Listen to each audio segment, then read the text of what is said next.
Let's meditate a little bit together. So we're sitting upright and relaxed.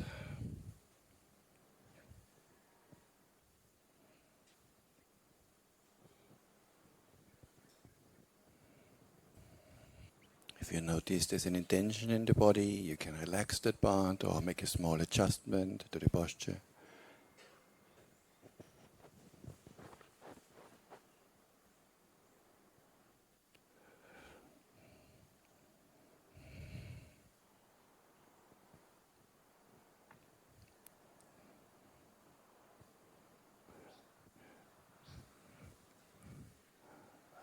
One practice that the Buddha recommends from time to time is to establish our hearts in gratitude. Gratitude for what? For all the good things that are occurring in our lives. This can be people who are taking care of us, it can be material things, as well as fortunate situations that we find ourselves in.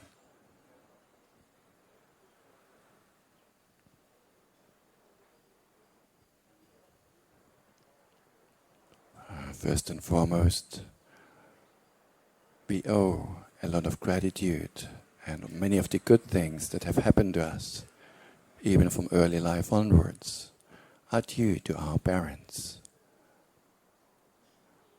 who have been taking care for us, showing us the world at a time when we were very helpless and completely dependent.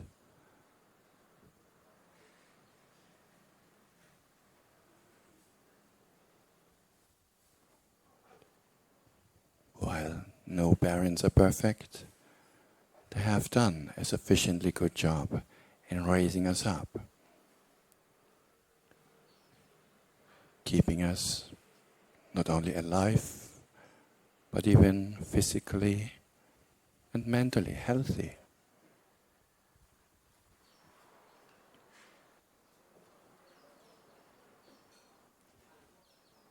So we have a sense of recognition and gratitude towards that.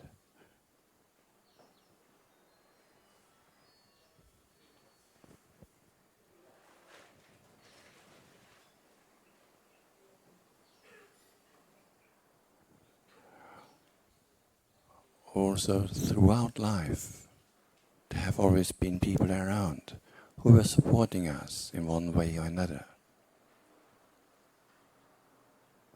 You may recollect one or another person who really has done something very beneficial or helpful for you, without expecting anything for him or herself in return.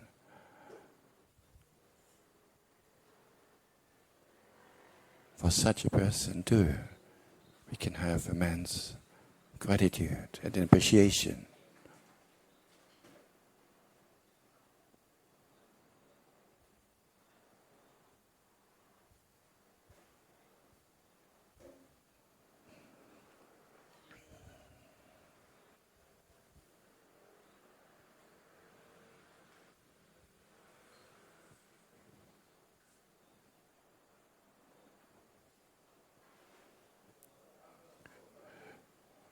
We can also be grateful for living in a safe country where we can go out of our houses without having to be afraid that bombs are exploding or that somebody just in the middle of the road might come and, in the worst case, kill us or be dangerous to us. So there's a high degree of safety here. How wonderful.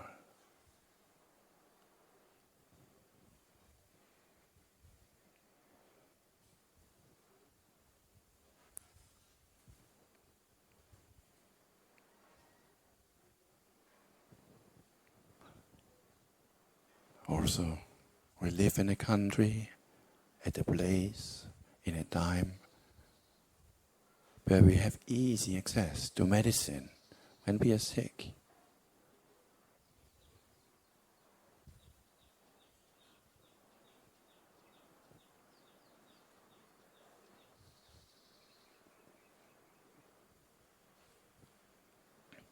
All kinds of medicine, Western medicine, traditional medicine, from all over the world.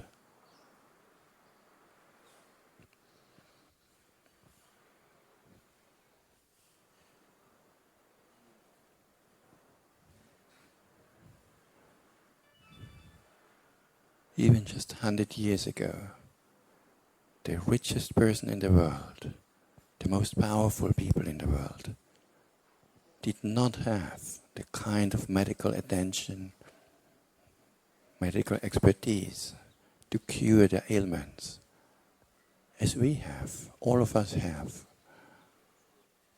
nowadays.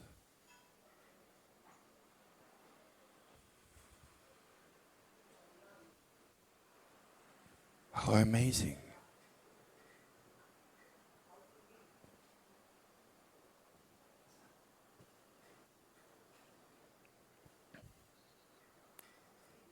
Education, we've learned to read, to write, and so many other things,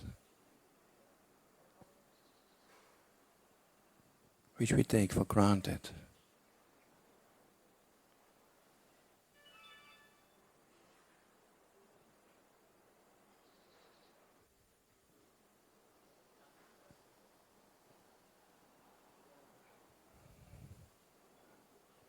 And then we all had a good fortune to get in contact with the Dhamma, with the Buddha's teachings.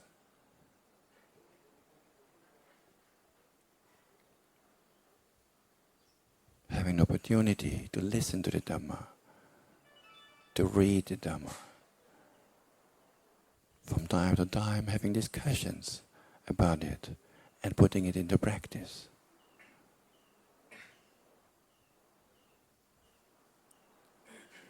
And in this way deriving benefit and helping us to reduce suffering and increase a sense of well-being and happiness.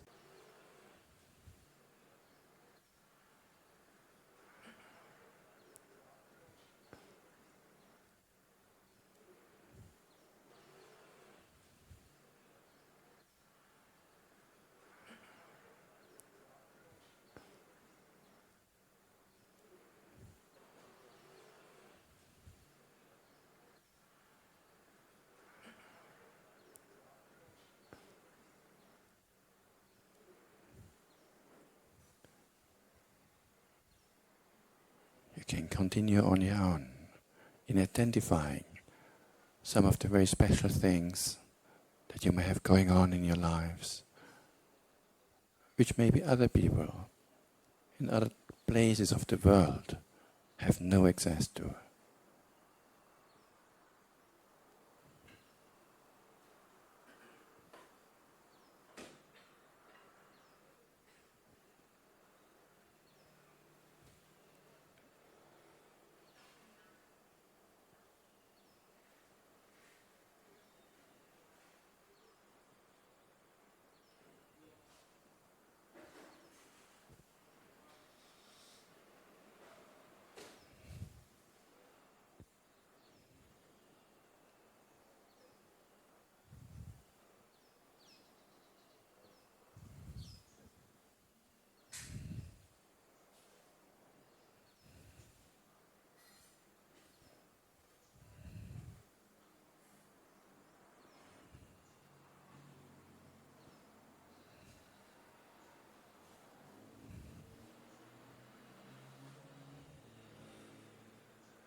So often we get used to the good things that are happening to us. We don't even notice them anymore. But once we are without them, we realize how important they are.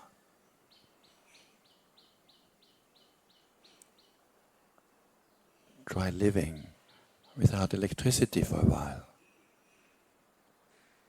without running water coming out of the water tap very conveniently, without cooling systems like fans and air cons, without phones,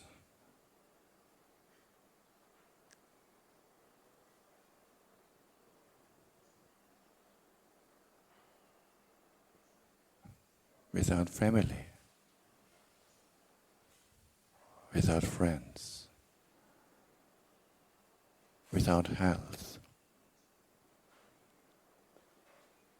How would life be if just one of those is missing, not to speak of multiple of them?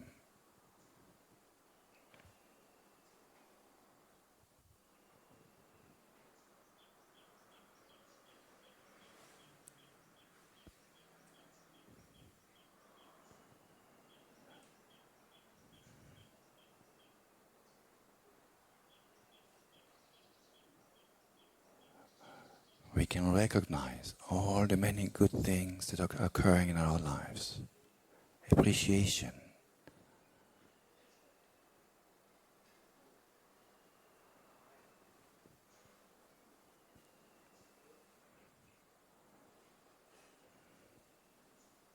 Shining the light onto them by recognizing how much they actually contribute to our well-being.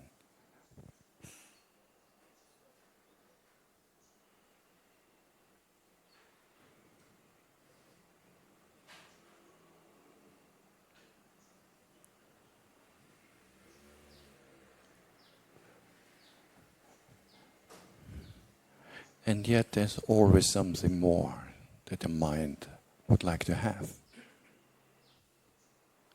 There is no end to the wishes, desires, cravings of the mind.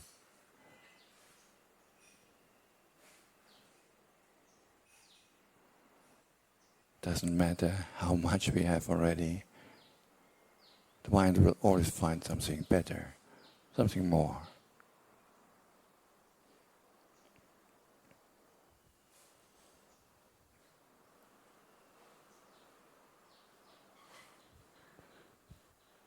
True happiness can never be achieved by just getting more, because there's always something more to achieve. True happiness can come from contentment, by recognizing all the good things we have already, and reducing our wishes and desires, and thereby closing the gap between what we have and what we want.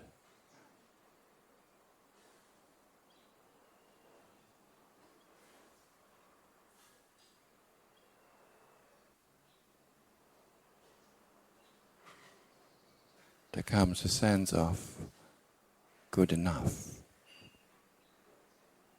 Maybe not perfect, but what I have is good enough. The family, yes, maybe not perfect, but good enough. My friends,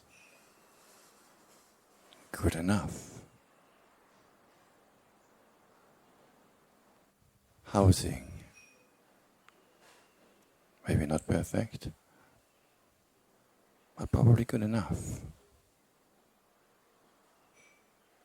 Health,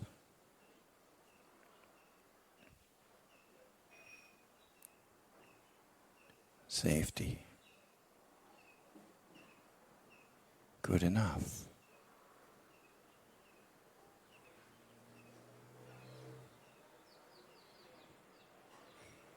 Money, resources,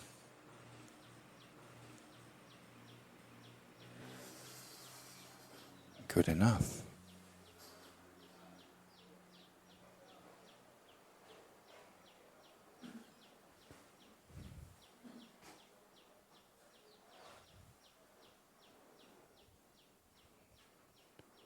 comes a sense of ease, lightness and contentment from recognizing all the good things we have already.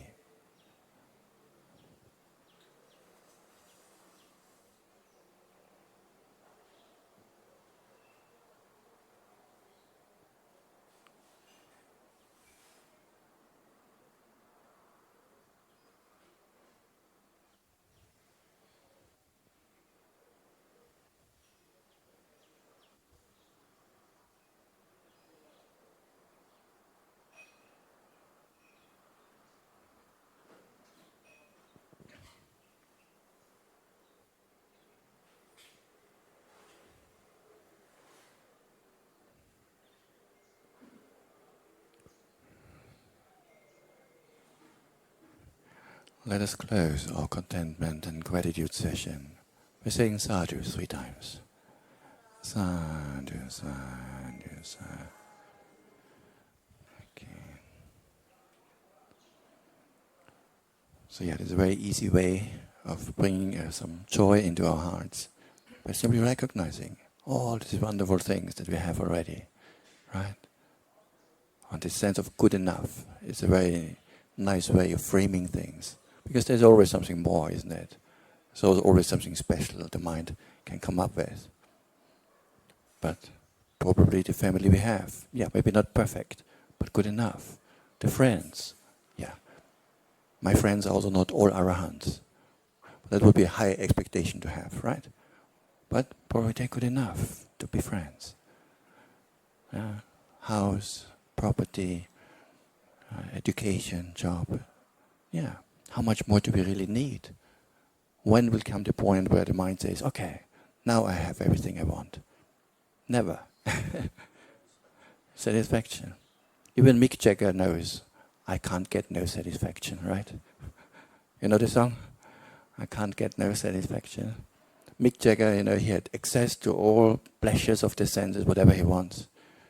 Drugs, alcohol, fame, recognition, girls, whatever he wants. Yet he's singing, I can't get no satisfaction. That tells us something, isn't it? If even he can't get satisfaction, with all the wealth and money that he has, we don't even have to try in that way of being happy, chasing after sense pleasures, because he has tried it out, all of that, and more. And still is not happy and satisfied. So, this is obviously not the road to happiness. So maybe there's a different path, a path of recognizing all the good things we have already. Because usually there's a gap between what we have and what we want. There's a gap in between, so we always want something more. And the normal way, we want to close this gap by increasing what we have. But then new desires come up, and again you get a bit more, and another thing comes along, right? A new house, a new car, a new phone, whatever it is, a second, a third. So the gap is still the same, it just moves somewhere else. So a more sustainable way of closing that gap is not by increasing what we have, but by reducing what we want, isn't it? In that way also the gap becomes smaller. So the smaller the gap, the more happiness. In this way you have to struggle a lot, you have to work a lot, you have to achieve, attain a lot, and still something else comes along you want. Whereas in that way, you might actually not even have to struggle so much by reducing your desires, your cravings. And focusing on those few things that are truly important. We're not saying nothing is important, but then cutting out those things that are actually not contributing so much to our happiness. So that's the Dhamma way. So gratitude is a very integral part of the practice, because it shows us, actually we have so many good things already. So in this way, the gap becomes smaller, and you feel light and at ease. I offer that for reflection today.